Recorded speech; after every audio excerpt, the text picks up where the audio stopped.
Bonjour à tous et bienvenue sur cette escale hors série où je vous propose d'entrer dans mon univers en vous expliquant ce qu'est le tracé intuitif. Alors si vous êtes habitué à la chaîne, vous l'avez découvert il y a un peu plus de 2 ans, vous avez pu aussi sûrement voir l'évolution parce que ça a beaucoup changé. Et si vous découvrez la chaîne aujourd'hui, eh bien bienvenue sur cette vidéo explicative de mon processus astro-intuitif et créatif. Alors pour ceux et celles qui sont dans le domaine énergétique, artistique, médiumnique, créatif, il y a de grandes chances pour que vous soyez déjà familier de ce que je vais aborder en termes de ressenti. Mais j'avais envie de m'adresser à tous ceux aussi qui se demandent comment ça marche et qu'est-ce qui se passe vraiment pendant le processus. Alors j'ai choisi de présenter cette vidéo sous forme de chapitre, une sorte de FAQ. J'ai trouvé que ce serait peut-être plus pratique par rapport aux questions que vous m'avez posées à ce sujet et puis plus facilement navigable. Donc vous avez le minuteur sous la vidéo, comme ça vous pouvez choisir de regarder les questions qui vous intéressent et de laisser celles qui ne vous intéressent pas. Comme ça c'est plus simple. Donc on entre dans le vif du sujet. Alors première question, qu'est-ce que le tracé intuitif ? Eh bien c'est une méthode personnelle pour lire les énergies présentes et en mouvement. Alors j'utilise un stylo et je laisse émerger une ligne ininterrompue. Voyez, comme ça. Le stylo ne décolle pas du papier, ou alors dans certains cas hors de ma volonté, et dans ce cas-là je le prends en compte dans la lecture, mais sinon la ligne est continue et elle forme, vous voyez, des boucles, des droites, des pointes, des croisements. Donc c'est très rapide, vous voyez, ça dure même pas 3 secondes. Et pourquoi c'est si rapide ? Eh bien c'est pour court-circuiter le mental qui essaye toujours de contrôler les choses. Donc il se forme, vous voyez, une sorte de gribouillis quand le stylo fonctionne, parce qu'au départ, vous voyez, ça ressemble vraiment à ça. Et ce gribouillis, pour moi, il est rempli d'informations. Il est rempli de messages que je lis dans tous les sens, et ce, selon plusieurs facteurs. Visuel, émotionnel, physique et auditif. Donc c'est ça que je vais vous expliquer un peu plus loin en détail. Et quand j'ai lu dans tous les sens, quand j'ai tourné ma feuille dans tous les sens, eh bien là je passe à la phase créative, aux joies, je mets l'aquarelle dessus et je laisse venir un petit personnage qui va avoir son mot à dire, qui va ajouter son grain de sel à la lecture qui vient d'être effectuée. Donc ce qui donne des choses comme ça, vous voyez. Il y a eu un tracé avant, la couleur et le personnage qui apparaît ensuite. Donc le personnage est toujours bienveillant, même s'il a un peu de caractère. Vous voyez ici par exemple, il y a un petit peu de caractère. Mais s'il sort avec du caractère, il y a une raison à ça. C'est de toute façon toujours une créature d'amour et de gentillesse. J'ai d'ailleurs une amie qui appelle mes dessins les gentils. Donc voilà pour la présentation. Alors comment j'utilise le tracé intuitif ? Eh bien, pour lire les énergies de qui, de quoi ? Eh bien, je l'utilise pour lire les énergies astrologiques de la nouvelle lune, de la pleine lune ou d'un autre aspect, une autre date. Donc, c'est ce que vous voyez sur mes vidéos. C'est aussi ce que j'ai fait dans le livre Astro 2025 que je vous ai présenté il y a quelques jours, que je vous remontre, le voici. Donc, j'ai relevé tous les aspects planétaires majeurs au fil des jours. J'ai tracé dessus, donc j'ai lu ici ce que le tracé disait. Et ensuite, j'ai posé la couleur, un personnage est sorti et il donne son message personnel. Donc ça, c'est vraiment pour vous accompagner dans votre quotidien de façon agréable et puis sous un angle qui peut vous éclairer, qui peut vous inspirer sur le moment ou même vous rassurer quelquefois par rapport à ce que vous traversez. Donc ça fait juste du bien, enfin c'est le but en tout cas, et ça c'est donc pour le tracé astrologique, c'est l'astro-tracé. Mais il y a aussi le tracé intuitif personnalisé. Donc en ce qui concerne le tracé intuitif personnalisé, il est donc question de tracer pour une personne, vous en l'occurrence, quand vous me le demandez. Donc là j'émets une intention de connexion envers vous et le tracé va vous proposer une lecture de vos énergies présentes et puis une proposition d'évolution. Alors cette proposition, elle est parfois toute simple, elle peut simplement vous permettre de prendre conscience de quelque chose ou de vous confirmer intérieurement ce que vous ressentiez déjà ou même de voir les choses sous un autre angle.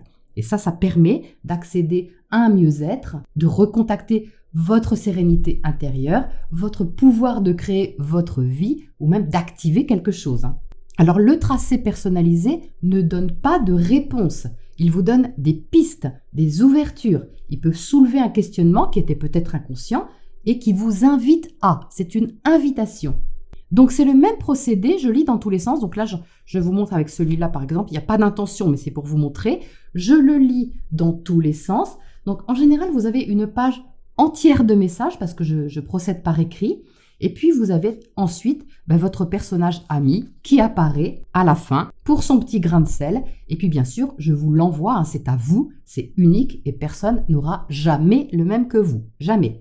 Alors je précise que ce n'est pas une lecture figée de votre avenir. Donc par exemple, si vous me demandez un tracé pour savoir si vous allez trouver un travail, par exemple, c'est pas adapté à ça. Je ne capte pas les événements. Je capte ce qui vous est proposé d'expérimenter, de traverser, de transmuter. Par exemple, le tracé ne va pas vous dire que vous allez trouver un travail. Ça va ressortir autrement, ça va ressortir sous une forme d'invitation présente à vous réaliser ou vous affirmer d'une nouvelle façon. Mais moi, je ne vais pas savoir si c'est professionnel, familial, amical ou autre. C'est la proposition qui va résonner chez vous sous forme professionnelle. Elle va se déguiser, cette énergie, sous forme professionnelle. Mais si l'énergie de base est une invitation à vous affirmer de façon nouvelle, ça peut aussi toucher d'autres secteurs dans votre vie. C'est plus large, si vous voulez, que les limites de notre pensée. D'ailleurs, quand je fais un tracé, je ne veux rien savoir de votre situation, ni affective, ni familiale, ni professionnelle. Je ne veux rien savoir pour justement ne pas être influencé dans les ressentis.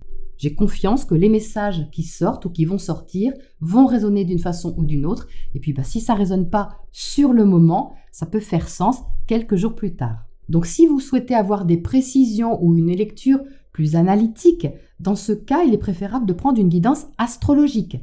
Là, c'est différent. Là, je regarde vos transits planétaires, je regarde votre révolution solaire pour vous éclairer sur les périodes les plus adéquates.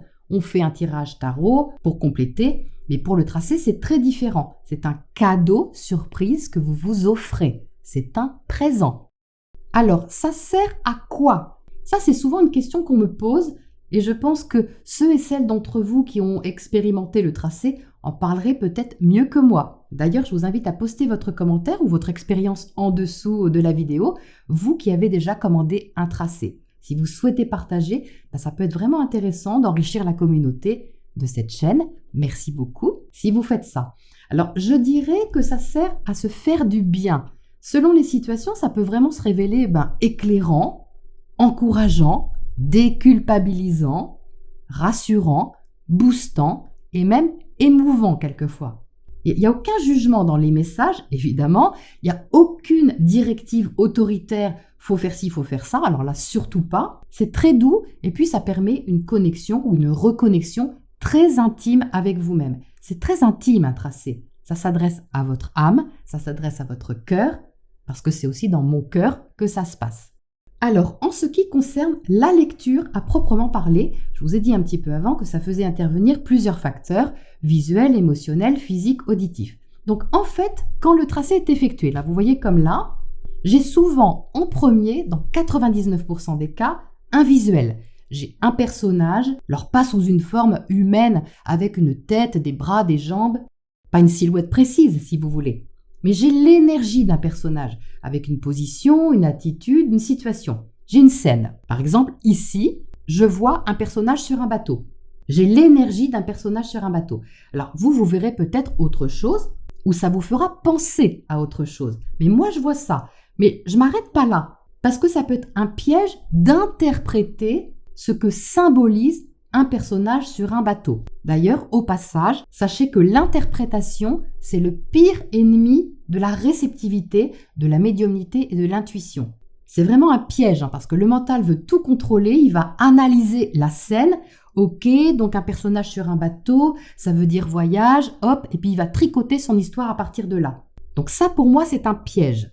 Donc ce tracé-là, il est pour l'exemple, J'ai pas émis d'intention particulière, c'est juste pour vous expliquer. Donc ce que je vois, c'est un personnage sur un bateau. Ok, je prends l'info, mais je mets le mental de côté. Et je vais laisser monter les sensations intérieures. Si je suis connectée à vous, si ce tracé il est pour vous, les sensations vont déjà me faire ressentir si le bateau il est en pleine mer ou s'il est à quai. Il arrive ou il part. C'est votre bateau ou c'est le bateau de quelqu'un? Et pourquoi un bateau? Qu'est-ce que ça me fait ressentir?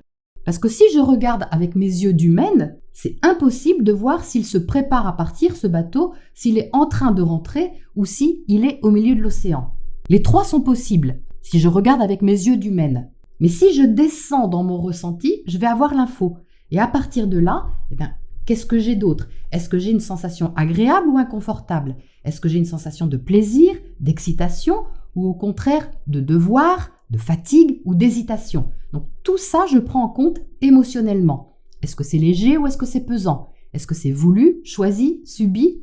Donc j'écoute mon corps me donne des infos. Est-ce que j'ai une partie de mon corps qui veut me dire quelque chose? Il y a quelques jours, par exemple, en traçant pour quelqu'un, j'avais une sensation insistante dans les mains, comme si les mains voulaient faire quelque chose, mais elles n'osaient pas. Donc c'était très subtil, mais c'était quand même insistant. Et puis cette personne m'a dit, après coup, après la lecture, qu'elle voulait faire du magnétisme, mais qu'elle n'osait pas se lancer. Donc le tracé ne prédisait pas qu'elle allait se lancer en tant que magnétiseuse, mais la proposition présente était d'utiliser l'énergie de ses mains. C'était un appel. Donc après, libre à la personne d'activer ou pas, mais ça ressortait comme un besoin à écouter et un potentiel d'évolution et d'épanouissement. Donc une fois que la scène est ressentie émotionnellement et physiquement, ça pose le décor, si on veut, de votre situation actuelle ou de votre énergie actuelle. Et puis c'est là qu'émerge alors le potentiel ou la qualité à développer ou à activer. C'est le point de départ. Mais il y a aussi l'auditif. Alors, il n'est pas prioritaire chez moi, mais il est quand même présent. Donc pendant la lecture, pendant que je tourne, etc., je peux entendre des sons, des mots, des phrases. Enfin, si c'est des phrases, c'est assez court quand même. C'est pas des longs discours, c'est assez bref. Et chez moi, c'est souvent des expressions. Je dois avoir un guide qui doit aimer les expressions. Je sais pas, je soupçonne. Donc les sons, ils viennent de façon imprévisible, évidemment, et quelquefois même avant le visuel. Donc pareil, je prends en compte, si j'entends une cloche, un ressort, un bruit de casserole, peu importe, je le prends en compte, mais je reste dans le ressenti et pas dans l'intellectualisation. Alors, est-ce qu'il y a un sens de la lecture? Une question qui m'a été posée. Donc de gauche à droite, de haut en bas, il n'y a pas de règle. C'est d'abord un global, c'est une image générale et ensuite je peux être attirée par un détail mais pas forcément dans un ordre précis. Il y a des endroits du tracé qui n'ont aucune importance, enfin pour moi aucune importance sur un côté et qui vont avoir toute leur importance, toute leur signification quand je vais tourner le carton. Par exemple ici je suis très attirée par la partie haute, ça pour moi ça a moins d'importance, mais si je tourne le carton, là ça change tout, c'est cette énergie-là qui est prioritaire. Ou il y a des choses qui vont changer de taille aussi. Un petit truc peut prendre plus de place. Donc ça, c'est important. C'est comme le berger de la pleine lune dernière, si vous avez vu la vidéo. Au départ, j'avais un personnage un petit peu lointain et quand j'ai tourné le carton, c'était le même personnage, mais je l'avais en gros plan. Donc ça veut dire quelque chose. Quand il y a un zoom comme ça insiste sur un rôle, une prise de position ou une affirmation. Donc au niveau ensuite de la progression, donc côté 1, 2, 3, 4, il n'y a pas de règle non plus, mais disons que la situation initiale se trouve quand même souvent sur le premier côté. Mais elle peut aussi parler de l'accomplissement possible. Donc, ça dépend de ce qu'il y a sur les autres côtés. Il n'y a pas de règle non plus établie. Quelquefois, les trois côtés nourrissent le premier côté qui reste imperturbable. Donc ça, c'est souvent quand on est en phase avec soi-même, par exemple. Il y a quelque chose qui est bien posé et puis ça vient nourrir ce premier côté. Et puis dans d'autres cas, le côté 1 parle de la situation présente et comment elle peut être améliorée, évolutive. Et alors dans ce cas-là, c'est un autre côté qui prend le dessus. Mais ça, je ne le sais pas au départ. Justement, est-ce que je fais tout le tour avant de commencer la lecture? Bien non, je ne fais pas le tour parce que je me laisse inspirer au fur et à mesure. Alors, je crois que je pourrais faire ça. Je crois que je pourrais peut-être faire un peu le tour du propriétaire pour voir quel est le côté principal ou dans quel sens je commence. Ce serait une autre façon de faire. Elle ne serait pas moins bien ou meilleure. Ce serait une autre façon de faire. Mais pour l'instant, je ne fais pas le tour avant. Alors, je ne dis pas que ça ne peut pas changer, parce que justement, je n'ai pas moi-même fait le tour de la question. Mais j'estime que j'en apprends encore tous les jours et que j'ai encore plein de choses à découvrir. Donc, pour l'instant, je fais comme ça. Je ne fais pas le tour avant. Alors, est-ce que les flèches correspondent à des accélérations et les ventres à des ralentissements? Alors non, pas forcément. Donc plus largement, est-ce que les droites, les pointes ont leur propre définition? Eh bien non, parce que par exemple, S'il y a clairement une flèche, déjà ça dépend comment elle est orientée. Et là encore, ça dépend du ressenti. Est-ce que je me sens pressée à avancer ou repoussée activement dans mes retranchements? Est-ce qu'on me montre une direction? Est-ce que cette flèche, elle est agressive? Elle est juste indicative? Ou elle est défensive, dangereuse, protectrice? C'est pas le visuel là qui va me le dire, c'est les sensations. Quel rôle elle a? Parce qu'une flèche, ça peut être rigide et un petit peu autoritaire, mais ça peut être aussi complètement rassurant, comme une certitude, une décision qui est actée, un mental qui est éclairci. Donc on ne peut pas résumer une forme à une définition précise. Il faut voir ce que la forme fait là et quel est son rôle dans le contexte à côté des autres formes. Là, vous voyez, j'ai quelque chose qui est pointu. Pour moi, c'est pas du tout agressif, mais pas du tout. Alors que si ce tracé était pour un autre contexte ou une autre personne, peut-être que je le ressentirais différemment. Donc ça dépend pour qui est le tracé ou pourquoi est le tracé. Donc là, j'ai pas émis d'intention, donc forcément, c'est un petit peu biaisé, mais c'est pour vous dire qu'une pointe n'est pas forcément agressive. Donc c'est pareil pour les formes plus rondes, évidemment. C'est pas forcément des ralentissements, ça peut être plein d'autres choses, ça dépend de la scène, ça dépend ce qu'il y a à côté. Un rond peut être interprété comme une bulle de protection, par exemple, mais au niveau du ressenti, je peux aussi avoir de l'immaturité, par exemple. Et je ne vais pas pouvoir vous expliquer rationnellement pourquoi. C'est jamais pareil. Et même si je faisais 2 tracés qui se ressemblent, les ressentis seraient différents. Donc c'est vraiment un support intuitif et pas une lecture où il y a des règles à respecter selon les formes. Pas du tout. Et c'est d'ailleurs ça qui en fait toute la richesse. Est-ce que le choix des couleurs est intuitif ou y a-t-il une part intellectualisée dans cette partie de la réalisation? Alors, au niveau de la mise en couleur, c'est en effet intuitif.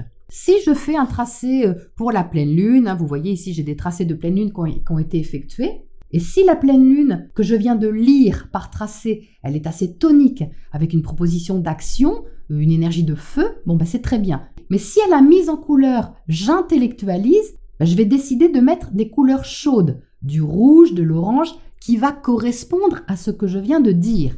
Mais si je fais ça, je triche. Je ne suis pas dans l'accueil du ressenti.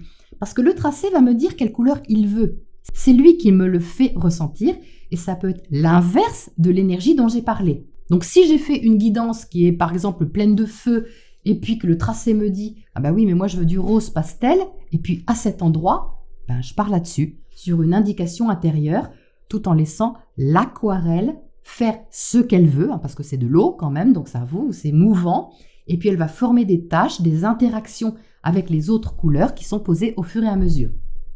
Alors, comment le personnage final style cartoon, donc intellectualisé, peut donner une lecture intuitive? Ah, ça c'est intéressant. Alors, depuis que je laisse sortir les petits personnages, c'est vraiment pour moi une autre révélation. C'est assez difficile de dire que le personnage est intellectualisé, parce que oui, mais non. Alors, évidemment que je dessine une forme qui est plus aboutie, même s'il y a un style particulier, mais en fait, ça commence par les yeux. C'est ce que je cherche en premier. Donc vous allez me dire, si je cherche, je fais intervenir mon mental. Là, je suis d'accord. Mais à partir du moment où j'ai vu les yeux du personnage, où j'ai vu où étaient ses yeux, je lâche le reste. C'est-à-dire que je ne décide pas consciemment ce que fait le personnage. Je ne décide pas de lui donner telle position, telle attitude. Des fois, il a des bras, des fois, il n'a pas de bras. Des fois, il a des pieds, des fois, il n'a pas de pieds. C'est vraiment toujours très différent. C'est en dessinant au fur et à mesure, donc je suis dans un état un petit peu méditatif, c'est vraiment très, très apaisant. C'est dans cet état-là que je découvre au fur et à mesure qui il est. Je me dis, tiens, il a cette position. Tiens, il a une cape. Tiens, il a l'air de s'en aller quelque part. On va voir ça après. Je constate simplement. Et puis, je continue. Donc, c'est une deuxième lecture. C'est une deuxième proposition parce que le personnage a son propre caractère et son propre message. Donc, pendant la confection du livre, par exemple, j'ai parfois été déroutée par le personnage qui apparaissait. Parce que les personnages se présentent avec leur nom et leur spécialité. Alors, quelquefois, c'est un prénom humain, et puis quelquefois, pas du tout. L'autre fois, on a bien eu un cheddar sur une nouvelle lune.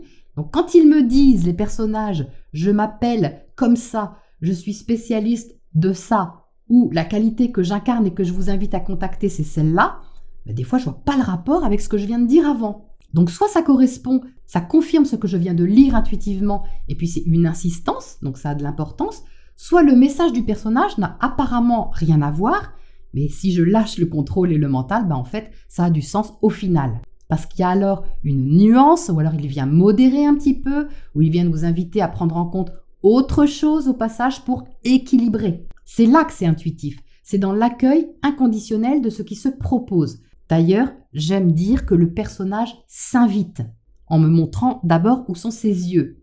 Il y a une connexion qui s'établit. C'est lui qui me dit « je suis là, dessine-moi ». Enfin, c'est comme ça que je le vis en tout cas. Et c'est à la fin qu'il me dit qui il est et ce qu'il veut rajouter personnellement. Mais ce qui est intéressant, c'est que dans la couleur, il y a plusieurs propositions de personnages. C'est ça que je vais vous expliquer maintenant en abordant une variante, c'est le dessin intuitif. Alors, en ce qui concerne le dessin intuitif, la différence, c'est que je ne trace rien au stylo. Je pose la couleur et le personnage s'invite ensuite. Comme dans le tracé, le tracé, il s'invite aussi. Mais la différence, c'est que je ne lis pas le dessin. Il n'y a pas la lecture intime d'un tracé, mais il y a quand même un personnage ami avec son message personnel. Donc, quand vous me demandez un dessin intuitif, je pose la couleur suivant le ressenti et puis j'accueille le personnage qui se cache dedans. Donc, si je ressens qu'un seul personnage présent, je le laisse venir s'habiller, se présenter avec son énergie et son message. Et quand il y a plusieurs possibilités, il y a un choix à faire. Et c'est ça que je vais vous montrer. Donc, comment ça se passe? Comment ça se passe pour le choix non intellectualisé du personnage mystère, que ce soit à la fin d'un tracé ou pour un dessin intuitif. Alors, pour l'exemple, vous voyez, j'ai fait ça. J'ai posé des couleurs là et j'ai fait imprimer ces couleurs-là en plusieurs exemplaires juste pour vous montrer toutes les possibilités. Alors, quand vous demandez votre dessin, il est personnel, bien sûr, c'est un original. Mais là, c'est pour vous montrer toutes les options qui se présentent. Par exemple, ici, je vois directement un personnage. Alors, peut-être que vous aussi, vous en voyez un et c'est peut-être pas le même que moi. Donc, je vais vous montrer ce que je vois en premier. Moi, je vois celui-là. Vous voyez, c'est immédiatement le premier qui est venu. C'est ce personnage. Mais c'est pas parce que je le vois en premier qu'il se présente immédiatement qu'il vous est destiné et qu'il doit prendre forme. Donc, quand je fais un dessin intuitif personnalisé, j'attends un petit peu, je le vois, mais j'attends un petit peu la validation intérieure. Si je ne l'ai pas, j'entre à nouveau dans la couleur et j'attends que quelqu'un d'autre arrive. Et alors, ça peut être complètement différent. Par exemple, peut-être que vous, en premier lieu, vous avez vu un visage par là. Moi, je l'ai vu par ici, mais peut-être que vous l'avez vu par là. Peut-être que vous avez vu ça. Vous voyez, ici, j'ai un personnage qui est tourné vers la gauche. Là, il est tourné vers la droite. Et vous voyez que les deux énergies sont complètement différentes. Les deux personnages n'ont rien à voir et donc, ils n'ont pas la même proposition pour vous. Ils n'ont pas le même message. Et même si je garde encore le même visage, enfin le même emplacement du visage, en admettant que vous voyez l'œil soit ici, puisque c'est l'œil que je cherche en premier, et le nez ici, il y a ça qui arrive, mais ça peut être aussi quelqu'un d'autre. Genre ça. Vous voyez, c'est la même position, le visage se trouve au même endroit, mais ça n'a pas la même énergie. Bon, c'est son frère, on va dire. C'est son frère, mais là, on a un personnage qui est féminin, et là, on a un personnage qui est plutôt masculin. Donc, vous voyez, on a déjà ici plusieurs possibilités. Mais il y en a d'autres, c'est-à-dire qu'il peut encore y avoir celui-là, ou même celui-là, ou même celui-là. Vous voyez, ici, le visage est dessous.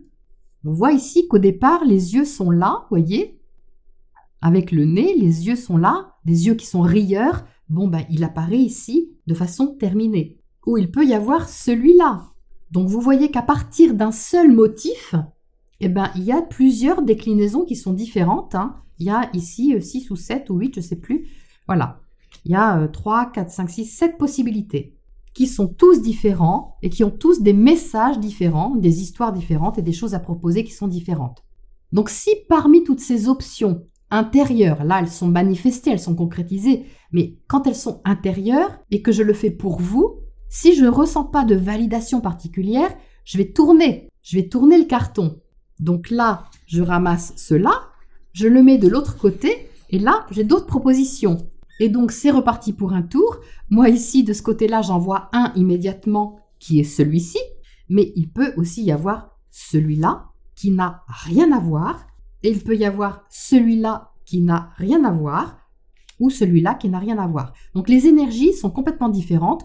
On peut avoir des énergies très introspectives, comme ici, une énergie un petit peu zen, méditative, ou une énergie beaucoup plus extravertie comme là. Donc quand je fais un dessin intuitif, il est évident que je ne peux pas tout dessiner puis choisir après, puisque le dessin est unique. Donc ce que je fais, c'est que vraiment, j'écoute mes sensations intérieures pour savoir avant lequel est pour vous. Donc la question, c'est comment je sais lequel est pour vous? Eh bien, j'ai un signal intérieur, en quelque sorte, au niveau du cœur, enfin au niveau du plexus solaire, j'ai une sensation qui est très subtile, mais qui est identifiable. Ça fait vraiment comme une douce diffusion. Il y a un petit truc qui se passe. Je ne sais pas trop comment vous décrire ça, mais c'est un signal. Il y a vraiment un ressenti très particulier qui m'indique le choix pour vous, qui m'indique quel personnage est pour vous. Alors peut-être que mentalement, c'est pas celui que j'aurais choisi. Si je reprends mon petit carton ici, que je le mets dans ce sens-là, peut-être que intellectuellement, j'aurais choisi de faire celui-là, parce que c'est celui-là qui venait en premier. Mais si j'ai pas cette validation au niveau du plexus solaire, je vais continuer à accueillir les autres personnages qui sont dedans jusqu'à ce que ça me fasse ce petit truc au niveau du plexus, et puis peut-être que la sensation va me dire c'est celui-là. Donc voilà, c'est celui-là, je partirai sur celui-là avec le message lié à celui-là. Même si c'était pas mon choix à moi, je fais confiance au processus qui m'incite à lâcher le mental et à partir dans une direction qui m'est guidée, si vous voulez. Alors, je ne dis pas qu'il n'y a pas du tout d'intellect, mais on va dire qu'il est au service du ressenti. C'est pas un décideur rationnel conscient. Donc voilà comment je travaille et comment je procède au niveau du dessin intuitif. Et alors, on m'a demandé aussi, peut-on offrir un tracé intuitif à quelqu'un, en cadeau par exemple? Eh bien, je dirais que non, parce que le tracé, c'est une démarche personnelle. Enfin, à mon sens, c'est une démarche personnelle. Même si ça part d'une bonne intention de votre part, une envie de faire plaisir tout simplement, la personne receveuse n'est pas forcément prête à accueillir les messages intimes du tracé intuitif ou les propositions qui sont dedans. Donc je préfère ne pas accepter de tracer pour quelqu'un qui ne l'a pas demandé. C'est pareil pour une guidance astrologique, d'ailleurs au passage, une guidance cadeau ou un tracé cadeau, c'est pas à mon sens une bonne idée, sauf dans le cas où la personne l'a vraiment clairement demandé et que elle en a émis le souhait, et alors vous en profitez pour lui offrir. Là oui, mais sinon non, ça donne pas grand-chose au niveau du résultat. Il n'y a pas cette implication, on va dire, de la personne qui pour moi est nécessaire au niveau du cheminement personnel et même de l'accueil de ce qui est à découvrir. Par contre, un dessin intuitif, ça oui, vous pouvez l'offrir parce qu'il n'y a pas de lecture intime. Il y a simplement un petit message, une phrase ou deux, ou peut-être un petit peu plus, parfois comme dans le livre, si le personnage est bavard, mais sinon ça peut être juste un mot, celui que la personne a peut-être besoin de lire sur le moment, mais c'est le dessin quand même qui compte davantage, la connexion établie avec le dessin, et qui moi ne me regarde pas. Le dessin, c'est des choses que je ne sais pas. Même si j'ai des sensations qui viennent, j'ai son énergie qui vient, j'ai son message qui vient, oui, mais au niveau des motifs, des ornements que je lui mets, c'est très intuitif. Donc la personne, par exemple, qui va recevoir ce dessin-là, peut faire un lien avec ce qu'elle vit sans que moi je le sache. Par exemple, là, j'ai fait une feuille, la personne, ça peut lui parler, mais incroyablement, parce que j'ai fait une feuille et qu'elle est en train de, je ne sais pas, planter quelque chose ou ouvrir une jardinerie, enfin, je ne sais pas, je dis n'importe quoi, mais c'est un exemple, c'est pas des éléments que j'ai à ma connaissance, mais la personne va voir d'autres choses que moi. C'est pour ça que c'est un petit peu interactif. Je vous le propose, mais après vous en disposez. Donc voilà ce que je voulais vous dire. Je crois que j'ai fait tout le tour, mais si vous avez des questions, vous pouvez me les poser en commentaire. J'y répondrai bien sûr avec plaisir. S'il y en a vraiment beaucoup, il se peut que je fasse autrement, je ne sais pas. Peut-être un jour, je ferai une petite conférence par visio, ou je ne sais pas, on verra. Donc sentez-vous libre de me demander si je n'ai pas été claire sur certaines choses. Si vous êtes intéressé par les tarifs, alors je vous dirais que ça dépend du format que vous choisissez. Pour un dessin intuitif, vous voyez, de cette forme-là, ils sont à 18 € et puis il faut rajouter les frais d'envoi. Et pour un tracé intuitif, le prix est de 55 € pour un format A5, mais j'ai adapté récemment en proposant également un tarif à 35 pour un format carte postale, donc un format, vous voyez, comme ça. Donc, il y a plusieurs options possibles. Donc n'hésitez pas à demander. J'espère que vous aurez eu plaisir à regarder cette vidéo, puis à entrer un peu dans ma bulle. Et puis je reste bien sûr à votre disposition pour tout besoin d'infos, de commandes. Vous trouverez tous les renseignements en dessous de la vidéo. Donc je vous dis à bientôt pour la prochaine nouvelle lune et au plaisir de tracer pour vous. Au revoir.